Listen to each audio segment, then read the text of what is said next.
Miss Campbell. Yes. I've always been in love with women who can sing. Let me tell you why. Because as a man, especially a man in America, a man of color at that, we are always told to conceal our feelings in public. And in your house is when you let your rage go. And unfortunately, women have never been given the credibility of calming a house, running a house, and even calming their man's spirit. And a woman who can sing is like the instrument God gives to teach a man. Sometimes you need to slow down and let me do the job. And let me talk to your spirit. Ooh, I like that interpretation. So I must ask you, as a singer, what are the burdens of not only flowing in song, but to express the song that comes from your soul to the person outside of you? Burden, I don't know. The closest thing I can think of is the fear that what you're gonna give, your gift, will be rejected. When I sit down and I write, I don't always know if this gift that I want to give to the world, that I want to give to whoever I'm writing a song about, that I want to give, is going to be received, if it's going to be understood. So I think that as a woman who sings, if I'm going to call it a burden, it's that when it's not going to, when you realize or think or contemplate that it's not going to be received and appreciated for what it really is.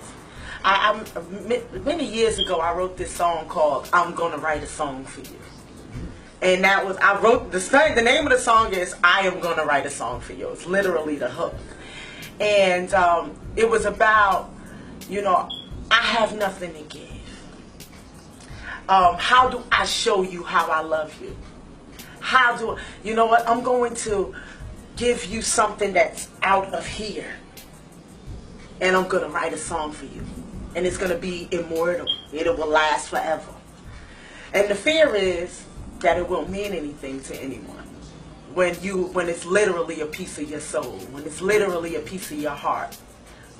But what if it's nothing to the person who you give it to? What if it's nothing to the people?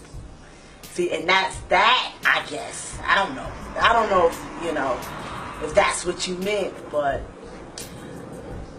I think it's for me, because everything I write, everything I sing is I'm really putting everything I got into it. What a slap in the face when it's not received, when it's not appreciated. You know what I mean? I understand that. I was doing some research to get ready for you, and like I said, I'm a hip-hop person. I'm not really an R&B person, because most people who sing don't touch my soul. It just sounds like music, and there's very few people who could touch me. So I was really doing some research, and I looked up the history of R&B and the history of soul music. R&B music is categorized as rhythm and blues. That distinction came out of rock, which was originally called rhythm and blues. And when it came to the history of rhythm and blues and rock, jazz, the art form with the trumpets, is originally what we call rock, and it got turned into rock. Rhythm and blues was the expression of your feelings to rhythm.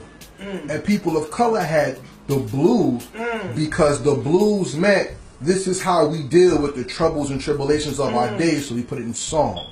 So that's why gospel was God-bound and rhythm and blues was worldly bound. Right. So we have the gospel and the secular. Right. But the secular complemented the gospel in the past. Right. With R&B evolving and you having the R&B background coupled with your maturation in gospel and church, how important is it as a singer, since you talked about the slap in the face, how important is it as the singer to project? So even though every ear is not worthy, every soul can be fed when they hear your voice? I don't think that, for one thing, I don't think that question can be posed to every singer. Because every singer doesn't even get that. Every singer doesn't even understand that whole bit of history. That, you know, every singer is not digging into a deep place. You know what I mean? They're trying to keep your butt shaking, and that's fine. You know, I like it. I dance to it. But for me, for one thing, I know that I'm going to be categorized, and I know that, you know, some people are going to say she's an R&B singer, some people are going to say she's a blues singer, some people are going to say she's a rock singer. So I don't know. I'm all of it.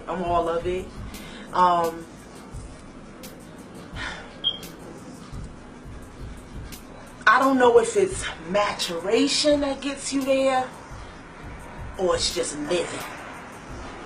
You know what I mean? And when you're an artist, you're gonna express what you feel. So I think the blues, like you said, the blues came out of our blues.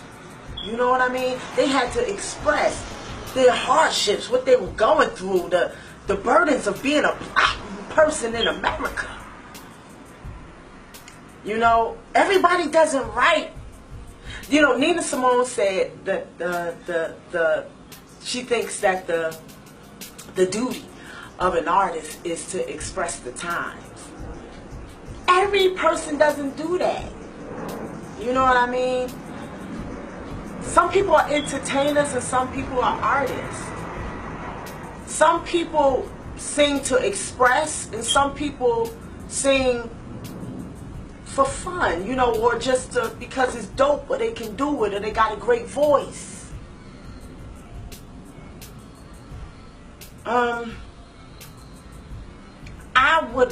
I try to live up to what Nina Simone would want me to be, to express the time, to express something.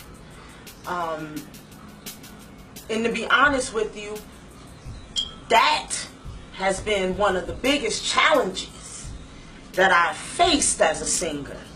You know, I've worked with different producers and people who I respect, who are big dogs in the music business. And they have said to me, I know you're deep, sister, but we have to rein it in because, you know, we gotta, you know, because we gotta, and I get that. Listen, I'm not one of those artists that, you know, hell-bent on being a starving artist. No. I want to go number one. I want to be famous. And I'm going to do all of that. Truly. But I can't help who I am. I can't help it. And I can't fake it. You know what I mean? I can't fake it. So, you know, is it maturation? I think it's just living, and I think it's just, you either are or you aren't. You know. You either are or you aren't. Some people are talented and they can sing, oh my God, they can sing the, ooh.